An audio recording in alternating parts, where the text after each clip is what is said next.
उत्तर प्रदेश के उप मुख्यमंत्री ब्रजेश पाठक दीपोत्सव में शामिल होने के लिए अयोध्या पहुंचे, जहां उन्होंने कहा कि आज अयोध्या में 500 सालों की तपस्या को पूरा करते हुए भव्य राम मंदिर के निर्माण के बाद लोकार्पण के बाद भव्य दीपोत्सव का ये पहला कार्यक्रम है। हम सब जानते हैं कि 2017 के बाद से मुख्यमंत्री योगी आदित्यनाथ के नेतृत्व में अयोध्या धाम का चतुर्मुखी विकास हुआ है। मैं सभी प्रदेशवासियों को दीपोत्सव पर्व की बधाई देता हूं। दंडवत प्रणाम करता हूं। आज अयोध्या धाम में 500 सालों की तपस्या को पूरा करते हुए भव्य राम मंदिर के निर्माण के बाद लोकार्पण के बाद भव्य दीपोत्सव का यह पहला कार्यक्रम है।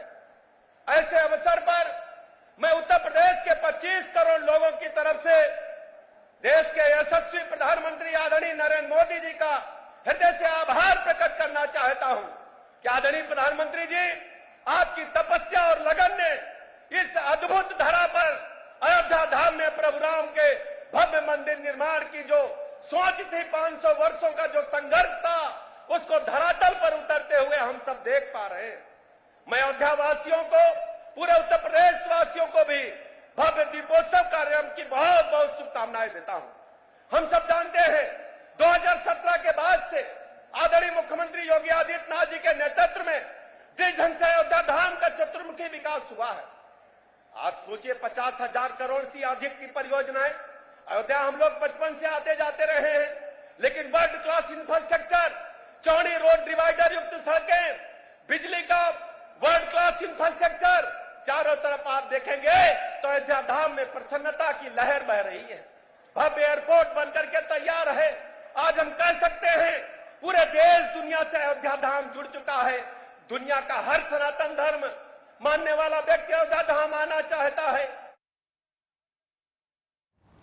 वहीं केंद्रीय मंत्री गजेंद्र सिंह शेखावत ने दीपोत्सव के दौरान अयोध्या पहुंचकर कहा कि 500 साल पहले जब रामलला के मंदिर को तोड़ा गया होगा, उससे पहले भी सनातन के मान बिंदु की रक्षा के लिए अनेक लोगों ने अपने जीवन का समर्पण जो है वो किया है। लेकिन जब 1528 में मीर बाकी ने भगवान श्री राम के मंदिर को तोड़ा, तब से भारत के सूर्यभाग्य का सूर्य अस्त हो गया।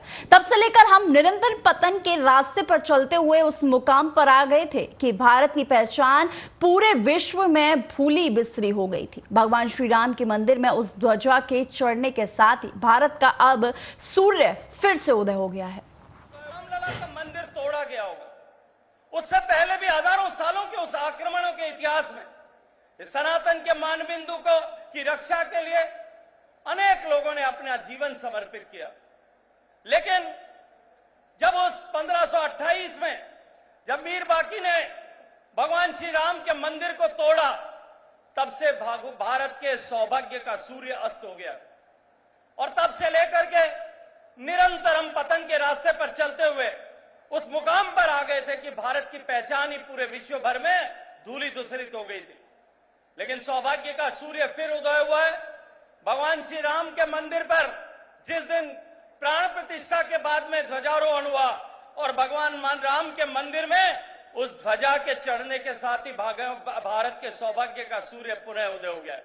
आज भारत की पहचान पिछले 10 वर्षों में माननीय मोदी जी के नेतृत्व में काम करने वाली सरकार के चलते, उन प्रयासों के चलते भारत की पहचान पूरे विश्व भर में बदली है। दुनिया का भारत की तरफ देखने का नजरिया बदला है। भारत ने जिस गति के साथ प्रगति की है, पूरा विश्व विस्मित दृष्टि से भारत की तरफ देख रहा है।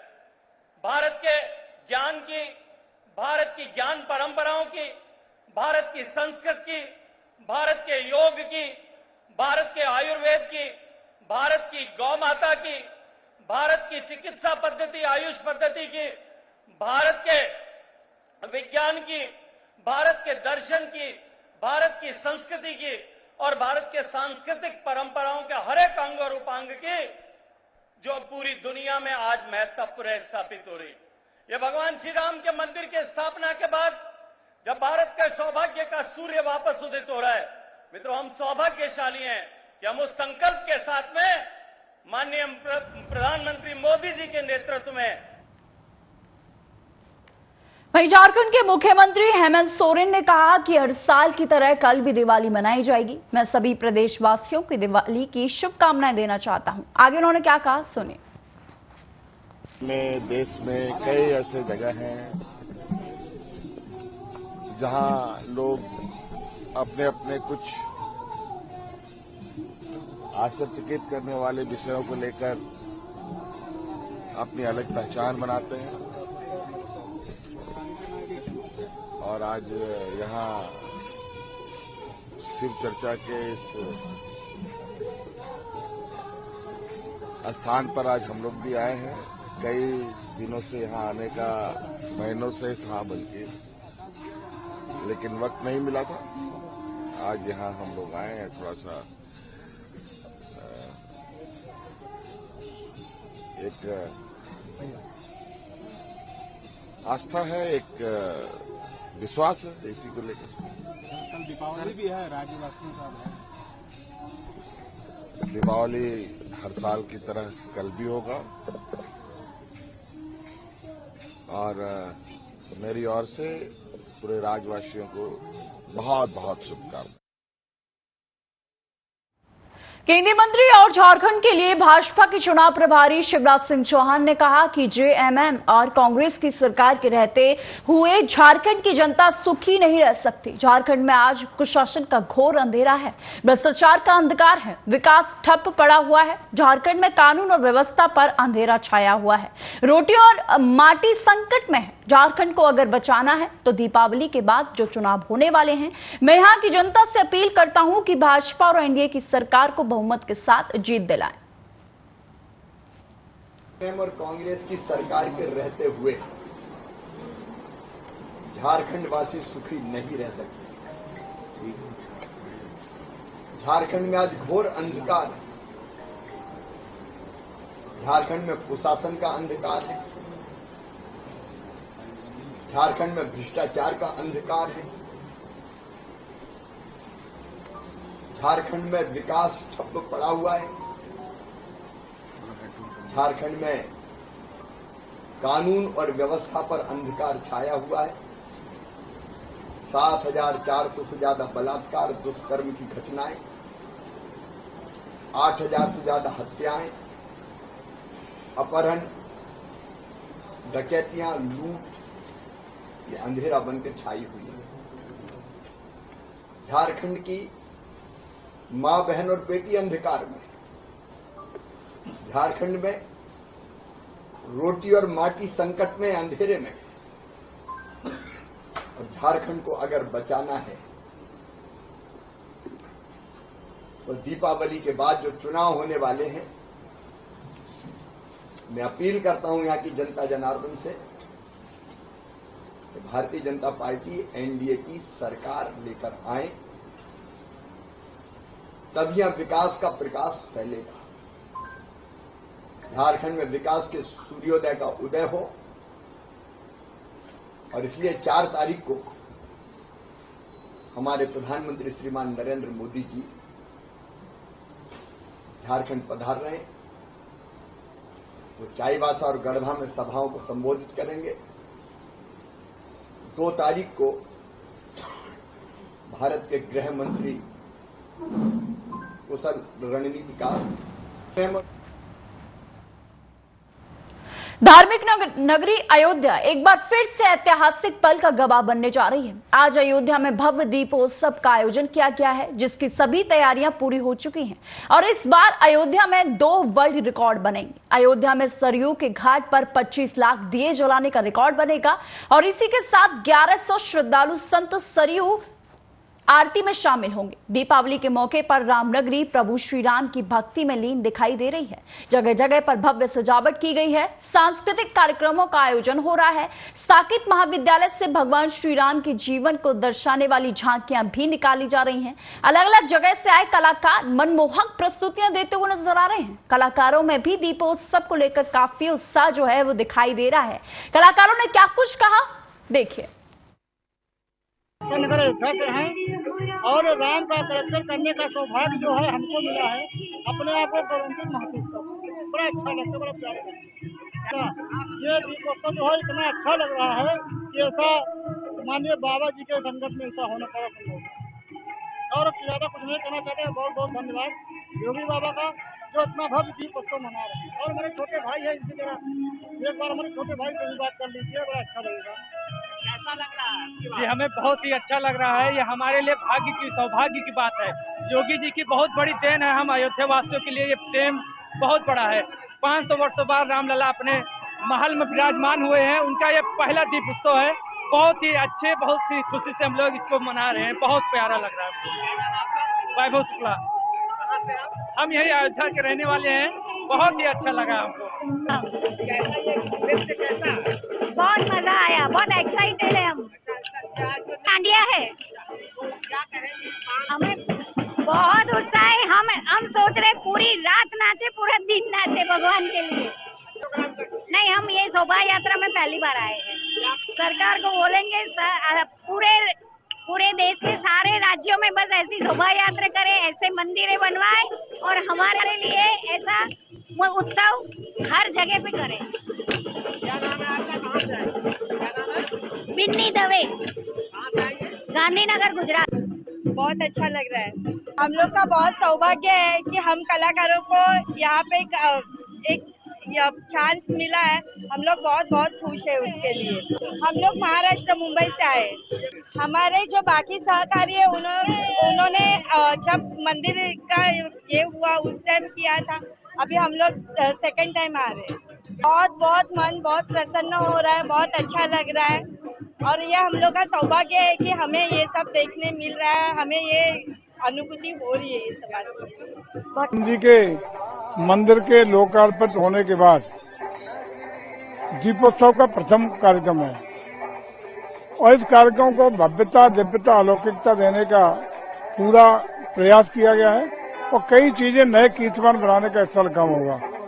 आज के इस कार्यक्रम में भारत सरकार के माननीय पर्यटन और संस्कृति मंत्री गजेंद्र सिंह शेखावत जी यहाँ रहेंगे। माननीय मुख्यमंत्री जी तो प्रतिवर्ष रहते ही हैं। उसके अलावा ये मुख्य बात ये होगी कि परंपरागत रूप से भगवान राम जी का पुष्प विमान से आगमन होगा। आगमन के उपरांत यहाँ मंच पे भरत मिलाप होगा और भरत मिलाप के बाद रथ के द्वारा जाएंगे और वहाँ पूरा कार्यक्रम रामलीला का मंचन के कार्यक्रम, उनका तिलक होगा, राय तिलक होगा, वो सारे कार्यक्रम संपन्न होंगे। और नया ये होगा इस साल के विभिन्न कई देशों के दिवाली के त्योहार को लेकर जहां स्वास्थ्य विभाग की टीम शहरों में मिठाइयों की दुकानों या फैक्ट्रियों में जाकर जांच कर रही है। जो तस्वीरें हम आपको दिखाने जा रहे हैं वो संगरूर के फोकल पॉइंट की एक फैक्ट्री की है। आप तस्वीरों में देख सकते हैं कि ये फैक्ट्री है जहां पर स्वास्थ्य विभाग की टीम ने जांच की है। उन्होंने कहा है कि हमने कई जगहों पर जांच की है और आज हम इस फैक्ट्री में पहुंचे हैं। आपको बता दें कि पतीसा बनाने की ये फैक्ट्री है। पतीसे का सैंपल भर लिया गया है और उनका ये भी कहना था कि हम समय समय पर मिठाई की दुकानों और फैक्ट्रियों की जांच करते रहते हैं।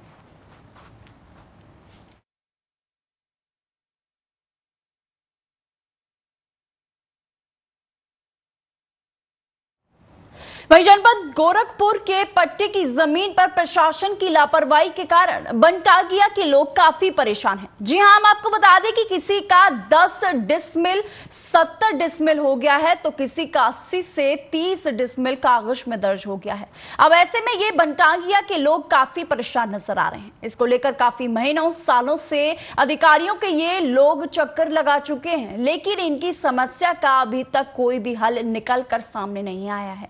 इसको लेकर ये मुख्यमंत्री यानी कि योगी आदित्यनाथ से मदद की गुहार लगा रहे हैं। ऐसा है, परेशानी तो बहुत है। पहले महाराज जी तो हमके बहुत कुछ दिए, गांव में रोड दे दिए, आवास दे दिए। ये जमीन का मैटर है सर, जो पट्टे में जो टूटिया हुआ है। तो मैं बोल रहा हूँ जंगल रामगढ़ उर्फ रजई बनटांगिया आजादनगर से। मैं हरिश्चंद्र भारती बनटांगिया समुदाय के सबके तरफ से मैं बोल रहा हूँ, पांचों बनटांगिया की तरफ से बोल रहा हूँ। जो पट्टे में टूटिया हुआ, जिनका 10 था 100 हो गया है, 100 वाले का 10 हुआ है। ये जो चकबंदी के दौरान सारे लोग वंचित हो रहे हैं। कुछ लोगों का पट्टा नहीं हो पाया है, वो भी बेघर हो रहे हैं, लेकिन महाराज जी से हम विनती प्रार्थना करते हैं कि हमारी बात को आगे बढ़ाया जाए और इनका संशोधन कर दिया जाए, तब तक बंदी किया जाए। वहीं कोलारस नगर में स्थित सीएम राइज स्कूल में अतिथि शिक्षक भर्ती में पैसे मांगने का मामला सामने आया है, जहां पीड़ित का आरोप है कि पैसे न देने पर अतिथि की रिक्वेस्ट सीएम राइज स्कूल में पदस्थ अतिथि शिक्षक द्वारा डिलीट कर दी गई है। वहीं मंजू कुशवाहा पीड़ित ने बताया है कि कोलारस नगर के सीएम राइज स्कूल में SS 3 लैब के लिए 2 पद खाली थे, जिसमें बुलबुल श्रीवास्तव एवं मंजू कुशवाहा का अलॉटमेंट हुआ था। वहीं बुलबुल श्रीवास्तव का 186 स्कोर था और मंजू कुशवाहा का 193 का स्कोर था। वहीं मंजू कुशवाहा द्वारा बताया गया है कि ज्वाइन कराने के लिए शाला प्रभारी राकेश कुलश्रेष्ठ के द्वारा उनसे 50,000 रुपए की मांग की गई। उनके ना देने पर बुलबुल श्रीवास्तव को सिलेक्ट कर लिया गया। उसका स्कोर जो है वो मंजू कुशवाहा से कम था, लेकिन फिर भी उसको सिलेक्ट कर लिया गया है। मेरा नाम मंजू कुशवाहा है। वर्तमान में अतिथि शिक्षक की भर्ती प्रचलन में है। सीएम राइज स्कूल कोलारस में अतिथि शिक्षक के लैब के 2 पद खाली थे, जिसमें बुलबुल श्रीवास्तव और मेरा सिलेक्शन हुआ था, जिसमें से बुलबुल श्रीवास्तव के 186 स्कोर था और मेरा 191 स्कोर था। फिर भी शाला प्रभारी राकेश कुलश्रेष्ठ द्वारा बुलबुल श्रीवास्तव, जिसका स्कोर 186 था, उसे ज्वाइनिंग दी गई और मुझे ज्वाइनिंग नहीं दी गई। और मेरे जाने पर वहाँ मुझसे ज्वाइनिंग देने के लिए 50,000 रुपये की मांग की गई और मेरे द्वारा पैसे न देने पर जगदीश जैन के द्वारा मेरी रिक्वेस्ट डिलीट कर दी गई। वहीं पूरे पंजाब में इस समय किसान यूनियन धान की फसल की खरीद न होने के चलते केंद्र सरकार और पंजाब सरकार के खिलाफ प्रदर्शन कर रहे हैं। भारतीय किसान यूनियन एकता उग्रह पिछले काफी दिनों से पंजाब में बीजेपी के बड़े नेताओं और पंजाब सरकार के मंत्रियों के घरों के बाहर पक्का मोर्चा लगाकर बैठी हुई है। किसानों का कहना है कि उनकी धान की फसल मंडियों में खराब हो रही है और सरकार ने पराली की संभाल के लिए किसानों को अभी तक कोई स्थायी हल नहीं पेश किया गया है और आगे गेहूं की बुवाई के लिए किसानों को पर्याप्त मात्रा में DAP नहीं मिल रही है, जिसके चलते किसान सड़कों पर उतर आए हैं। ਅੱਜ ਅਸੀਂ ਇਸ ਕਰਕੇ ਕੀਤਾ ਹੈ ਕਿਉਂਕਿ ਜਿਹੜੀ ਜੀਰੀ ਦੀ ਖਰੀਦ ਹੈ ਉਹ 1 ਅਕਤੂਬਰ ਤੋਂ ਸ਼ੁਰੂ ਹੋਣੀ ਸੀ। ਅੱਜ ਅਸੀਂ 29 ਅਕਤੂਬਰ ਹੀ ਬੈਠੇ ਹਾਂ। ਅਜੇ ਤੱਕ ਨਾ ਸੈਲਰਾਂ ਨਾਲ ਕੋਈ ਤੈਅ ਹੋਇਆ, ਨਾ ਕਿਸਾਨ ਦੀ ਜੀਰੀ ਚੱਕੀ ਆ ਰਹੀ ਹੈ, ਨਾ ਹੀ ਇੰਸਪੈਕਟਰ ਕੋਈ ਮੰਡੀ ਚ ਆਉਂਦਾ। ਅਗਲੀ ਗੱਲ ਇਹ ਹੈ ਜੀਰੀ ਖਰੀਦ ਲਈ ਰਹੇ ਤੇ ਕਣਕ ਬੀਜਣ ਤੋਂ ਰੋਕ ਰਹੇ ਹੈ। ਰੋਕ ਇਸ ਕਰਕੇ ਰਹੇ ਹੈ ਜਿਹੜੀ DAP ਖਾਦ ਹੈ ਉਹ 75% ਮਹਿੰਗਾਈ ਹੈ। ਜਿਹੜੇ ਝੂਠ ਮਾਰਦੇ ਆ ਕਿ ਅਸੀਂ DAP ਸਾਰਿਆਂ ਨੂੰ ਦੇ ਦਾਂਗੇ, DAP ਦੇ ਕਿੱਥੋਂ ਦੇਣਗੇ ਜਦ ਇਹ ਮਹਿੰਗਾਈ ਉਹ 75% ਹੈ। ਜਿਹੜੀ DAP ਬਾਹਰੋਂ ਮੰਗਾਈ ਹੈ ਉਹ ਵੀ 75% ਮੰਗਾਈ ਹੈ। ਜਿਹੜੀ ਇੱਥੋਂ ਜਿਹੜੀ ਪੈਦਾ ਕਰਦੇ ਆ ਉਹ ਵੀ 75% ਕਰਦੇ ਆ। ਇਹਦਾ ਮਤਲਬ ਸਾਫ਼ ਹੈ ਕਿ 25% ਲੋਕ ਉਦੋਂ ਵਿਰਭੇ ਰਹਿਣਗੇ। ਇਹ ਕਾਰਜ ਇਸ ਕਰਕੇ ਰਹੇ ਹੈ ਤਾਂ ਕਿ ਇੱਥੋਂ ਦੀ ਮੰਡੀ ਦੇ ਵਿੱਚ ਕਿਸਾਨ ਜੀਰੀ ਤੇ ਕਣਕ ਬੀਜਣੋਂ ਬੰਦ ਹੋ ਜਾਣ। पटना जिले के नौबतपुर के पिपलावा थाना क्षेत्र के शहर रामपुर गांव में बीती रात्रि घर में चोरी के दौरान घर में सो रहे एक अधेड़ व्यक्ति की गोली मारकर हत्या कर दी गई। मृतक की पहचान चंद्रशेखर शर्मा के रूप में बताई जा रही है। घटना की सूचना मिलने के बाद स्थानीय पुलिस की टीम, पटना FSL और डॉग स्क्वाड की टीम मौके पर पहुंची है, जहां मामले की जांच में वो लोग जुटे हुए हैं। बताया जा रहा है कि मृतक चंद्रशेखर शर्मा घर में अकेले थे और बीती रात्रि खाना खाकर घर में सो रहे थे। इसी दौरान अज्ञात चोर पहले घर में घुसता, फिर भनक लगने के बाद उनकी नींद जो है वो खुल जाती है, जिसके बाद वो चोर को पकड़ने की कोशिश करते हैं। इसी बीच चोरों ने उन पर गोली चला दी, जिससे उनकी मौत मौके पर ही हो गई। अक्टूबर को पिपलावा थाना को सूचना मिली करीब सुबह 7:30 बजे के आसपास की चंद्रशेखर सिंह नामक एक व्यक्ति को गोली मारकर हत्या किया गया था। इस पर पुलिस तुरंत कार्रवाई करते हुए घटनास्थल पर पहुंचकर साक्ष्य संकलन वगैरह शुरू किया था। इस पे घर पे चोरी होने का भी बात प्रकाश में आई है और जो मृतक है उसका नाम चंद्रशेखर सिंह है। उसका उम्र करीब 17 साल के ऊपर है। इस पर एफएसएल टीम भी आ गया है, डॉग स्क्वाड भी आ गए हैं और टेक्निकल टीम भी आके साक्ष्य संकलन अभी किया जा रहा है। इस पर अपराध कर्मियों जो ये घटना कारित किया उसका तुरंत गिरफ्तारी किया जाएगा। खबर पंजाब के अमृतसर से है, जहां ब्यास के बाबा बकाला इलाके में बुधवार की दोपहर पुलिस और गैंगस्टरों के बीच जमकर गोलियां चली। पता चला है कि इस दौरान एक गैंगस्टर की गोलियां लगने से मौके पर मौत भी हो गई है।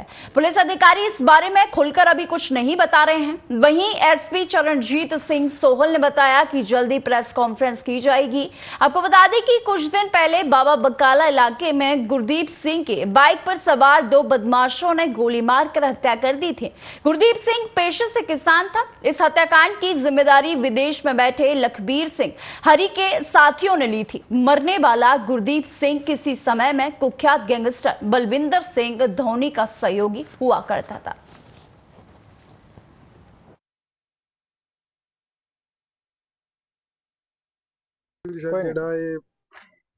ਅੱਜ ਪੁਲਿਸ ਵੱਲੋਂ ਕਾਰਵਾਈ ਕੀਤੀ ਗਈ ਹੈ, ਕੀ ਕਹਿੰਦੇ ਪਿਛਲੇ ਹਫਤੇ ਸਠਿਆਲਾ ਬਿਆਸ ਥਾਣੇ ਦੇ ਵਿੱਚ ਕਸਬਾ ਹੈ, ਉੱਥੇ ਇੱਕ ਆੜਤੀ ਦਾ ਮਰਡਰ ਹੋਇਆ ਸੀ। ਉਸ ਦੇ ਵਿੱਚ ਅੰਮ੍ਰਿਤਸਰ ਪੁਲਿਸ ਨੇ ਬਹੁਤ ਵਧੀਆ ਕੰਮ ਕੀਤਾ ਆ। 3 ਮੁਲਜ਼ਮ ਜਿਹੜੇ ਉਹਦੇ ਵਿੱਚ ਇਨਵੋਲਵ ਸੀਗੇ, ਤਿੰਨਾਂ ਨੂੰ ਗ੍ਰਿਫਤਾਰ ਕੀਤਾ ਗਿਆ। ਕੱਲ ਆਊਟ ਆਫ ਸਟੇਟ ਤੋਂ ਅਰੈਸਟ ਕਰਕੇ ਅੱਜ अर्ਲੀ ਮਾਰਨਿੰਗ ਹੀ ਪੁਲਿਸ ਪਾਰਟੀ ਇੱਥੇ ਪਹੁੰਚੀ ਸੀ ਤੇ ਉਹਨਾਂ ਨੇ ਇੰਟਰੋਗੇਸ਼ਨ ਦੇ ਦੌਰਾਨ ਇਹ ਡਿਸਕਲੋਜ਼ ਕੀਤਾ ਕਿ ਅਸੀਂ ਜਿਹੜੇ ਉਹਨਾਂ 'ਚ 2 ਬੰਦਿਆਂ ਨੇ ਕਿ ਅਸੀਂ ਜਿਹੜੇ ਹਥਿਆਰ ਆ ਇੱਥੇ ਲੁਕੋਏ ਹੋਏ ਆ, ਜਿੱਥੇ ਆਪਾਂ ਖੜੇ ਆ ਤੋਂ 100 मीटर ਹੋਰ ਅੱਗੇ ਜਾ ਕੇ। जी फिलहाल के बुलेटिन में सिर्फ इतना ही। देश और दुनिया की तमाम खबरों के लिए देखते रहिए आर्या न्यूज।